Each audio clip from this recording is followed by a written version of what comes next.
Hello good morning மக்களே. இப்போது ஒரு ரிலேஷன்ஷிப்பை வந்து ஸ்ட்ராங் பண்ணணும் அப்படின்னா அதுக்கு என்ன ரொம்ப முக்கியம் நீங்கள் எல்லோரும் நினைக்கிறீங்க?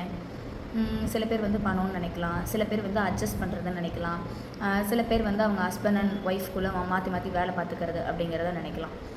பட் என்னோடய ஒப்பீனியன் என்ன அப்படின்னா, ஒரு ரிலேஷன்ஷிப் அது ஃப்ரெண்ட்ஸாக இருக்கலாம், இல்லை வந்துட்டு ஒரு ஹஸ்பண்ட் அண்ட் ஒய்ஃபாக இருக்கலாம், இல்லை லவ்வர்ஸாக இருக்கலாம். நான் சொன்ன எல்லா விஷயங்களும் அடங்குற ஒரே ஒரு விஷயம் வந்து புரிதல். அதுக்கு ஒரு குட்டி ஸ்டோரி சொல்லணும்னு நினைக்கிறேன்.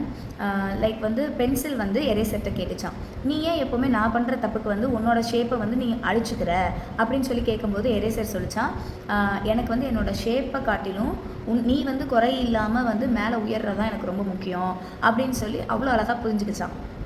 இப்போ ஃபார் எக்ஸாம்பிள் ஒரு ஹஸ்பண்ட் அண்ட் ஒய்ஃப் இருக்காங்க அப்படின்னாலும் ஒரு விஷயம் செய்கிறதுக்கு முன்னாடி செஞ்சதுக்கப்புறம் நம்ம வந்து ரிக்ரெட் பண்ணுறது வேஸ்ட்டு, இல்லை வந்து ரியலைஸ் பண்ணுறதுமே வந்துட்டு ஓகே தான். பட் ஸ்டில் அதை பண்ணுறதுக்கு முன்னாடியே ஓகே இந்த ஒரு விஷயம் பண்ண போகிறோம்ல, அவகிட்ட டிஸ்கஸ் பண்ணலாம், இல்லை அவங்ககிட்ட டிஸ்கஸ் பண்ணலாம் அப்படிங்கிற ஒரு சின்ன புரிதல் இருந்துச்சு அப்படின்னாவே எந்த ஒரு விஷயம் ஸ்டார்ட் பண்ணுறதுக்கும் சரி, இல்லை எந்த ஒரு விஷயம் பண்ணுறதுக்கு முன்னாடியுமே அவங்கக்கிட்ட பேசிட்டோம் அப்படின்னா அவங்க ரெண்டு பேருக்குள்ளேயுமே வந்து ஒரு ஒளிவு மறைவு இருக்காது. எந்த ஒரு விஷயத்தையுமே வந்து மறைக்க மாட்டாங்க. எல்லாமே வந்துட்டு ரொம்ப ஓப்பனாக பேசுறது, ரெண்டு பேர் வந்து ஷேர் பண்ணிக்கிறது, வா இதை பண்ணலாம் அதை பண்ணலாம் அப்படிங்கிறது ஃபினான்ஷியலாக இருக்கட்டும், ஒரு வேலையாக இருக்கட்டும், இல்லை ஒரு என்ஜாய் பண்ணுற திங்காக இருக்கட்டும், வெளியே ட்ரிப் போகிறதா இருக்கட்டும், எல்லாத்துலேயுமே வந்து ஒரு ஈக்குவலாக இருக்கும்.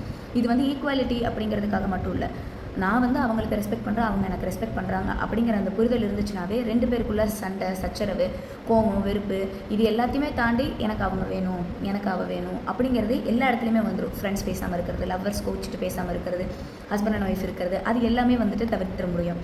புரிதல்ங்கிறது ரொம்ப சின்ன விஷயம் தான். அதை நம்ம ஸ்டார்ட் பண்ணிட்டோம் அப்படின்னா நம்மளோட ரிலேஷன்ஷிப் வந்து இன்னுமே மேலே மேலே தான் போகுமே தவிர்த்து என்றைக்குமே வந்து அது கீழே வந்து ஒரு ஸ்டெப் இறங்கி வரவே வராது. இது எனக்கு புரிஞ்ச ஒரு விஷயம். இதே மாதிரி ஒரு வாழ்க்கையில் வந்து எது ரொம்ப முக்கியம் அப்படிங்கிறது உங்களுக்கு தெரியும் அப்படிங்கிறத கமெண்ட்டில் சொல்லுங்கள். சூஸ்.